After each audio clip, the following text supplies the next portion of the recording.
নমস্কার বন্ধুরা, ফ্লেভার ফ্যান্টাসিয়ার নতুন একটি এপিসোড নিয়ে আবার হাজির হয়ে গেছি। আগের রবিবার আমরা পৌঁছে গেছিলাম ভূতের রাজা দিলবর সোদপুর আউটলেটে। এই আউটলেটটা হলো সোদপুর আর মধ্যমগ্রামের মাঝখানে, মানে হলো বারাসাত রোডে। বেশ অনেকদিন হয়েছে আউটলেটটা ওপেন হয়েছে, কিন্তু বাড়ির সামনে হলেও যাওয়া হয়ে ওঠেনি। কিন্তু আগের বছর পুজোতে টেক অ্যাওয়েতে খাবার নিয়ে এসেছিলাম, প্রত্যেকটা আইটেম খেতে অসাধারণ ছিল। তাই এবারে ঠিক করলাম সেলিব্রেট করতে পৌঁছে যাব ভূতের রাজা দিলবর রেস্টুরেন্টে। ও ভাবছে নিশ্চয়ই কিসের সেলিব্রেশন, সেটা জানার জন্য ভিডিওটা পুরোটা দেখতে হবে। আসুন প্রথমে আপনাদেরকে ভিতরের অ্যাম্বিয়েন্সটা দেখিয়ে দিই। অ্যাম্বিয়েন্সের মধ্যে প্রতিটা কোণায় উপেন্দ্র কিশোর রায়চৌধুরীর লেখা গুপি গায়েন বাঘাবাইনের অনুকরণে তৈরি একটা ভৌতিক পরিবেশ সৃষ্টি করার চেষ্টা হয়েছে। প্রতিটি দেওয়াল লক্ষ্য করলে দেখতে পাবেন সত্যজিৎ রায়ের লেখা বইগুলোর কিছু ছবি তুলে ধরা হয়েছে, আর তার সাথে রয়েছে আধুনিকতার সাথে তাল মিলিয়ে বাঙালিয়ানার ভরপুর ছোঁয়া।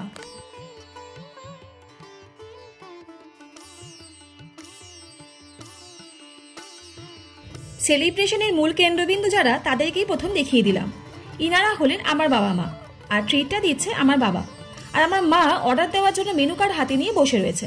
আসলে চিন্তায় পড়ে গেছে কি অর্ডার করা যাবে। আপনাদের সাথে কথা বলতে বলতে একটু ইয়ার্কি তো মারা যায়, তাই না? আসুন আপনাদেরকেও একবার মেনু কার্ডটা দর্শন করিয়ে দিই।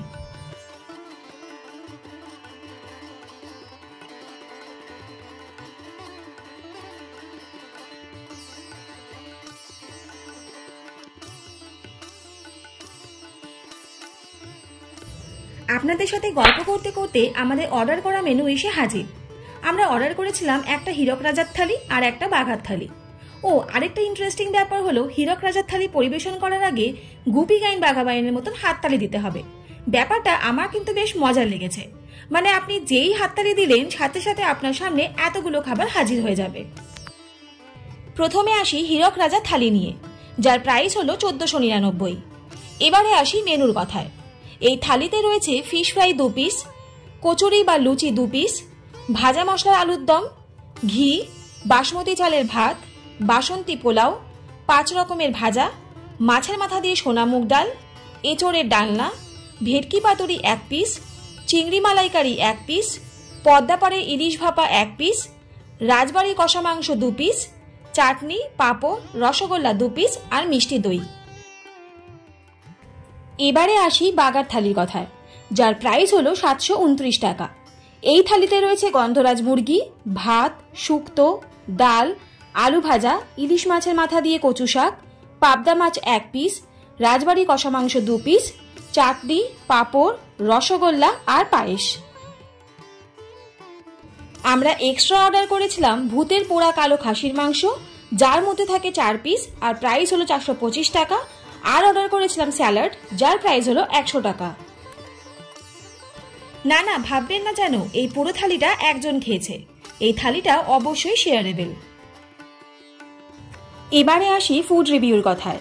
এই দুটো থালি প্রত্যেকটা আইটেমের স্বাদ অসাধারণ বললেও কম বলা হবে। স্পেশালি ভূতের পোড়া কালো খাসির মাংস আমার তরফ থেকে হাইলি রিকমেন্ডেড। প্রত্যেকটা আইটেমের মধ্যে বাঙালিয়ানা ছোঁয়া ভরপুর, যেন মনে হচ্ছে মা ঠাকুমাদের হাতের রান্না। আমি তো অপেক্ষায় আছি, আবার খুব শিগগিরই যাওয়া হবে। সব শেষে পান খেয়ে আজকের পর্ব এখানেই শেষ করছি। ও হ্যাঁ, আপনারা যাচ্ছেন কোথায়? ধৈর্য ধরে পুরো ভিডিওটা দেখার জন্য অনেক ধন্যবাদ। এবারে বলি আমাদের সেলিব্রেট করতে আসার কারণ। আমাদের নতুন ফ্ল্যাটের রেজিস্ট্রেশনে সেলিব্রেট করতেই আসা এখানে। আমাদের আরেকটা নতুন আস্তানা সংযোজন হলো। আশীর্বাদ করবেন যেন এইভাবে আমরা প্রত্যেকে ভালো থাকতে পারি। তাহলে আজকের এপিসোডটা আপনাদের কেমন লাগলো অবশ্যই কিন্তু কমেন্ট করে জানাবেন। আর যদি ভালো লাগে তাহলে চ্যানেলটা please like, share and subscribe করতে ভুলবেন না। আর পাশে থাকা বেল আইকনটা অবশ্যই প্রেস করে দেবেন, যাতে এরকম নিত্য নতুন অনেক রকমের এন্টারটেনমেন্ট ভিডিও আপনাদের কাছে সবার প্রথম চলে যায়। সবাই সুস্থ থাকুন, ভালো থাকুন। অনেক ধন্যবাদ পাশে থাকার জন্য। দেখা হচ্ছে নেক্সট কোনো এপিসোডে। ততক্ষণের জন্য টাটা।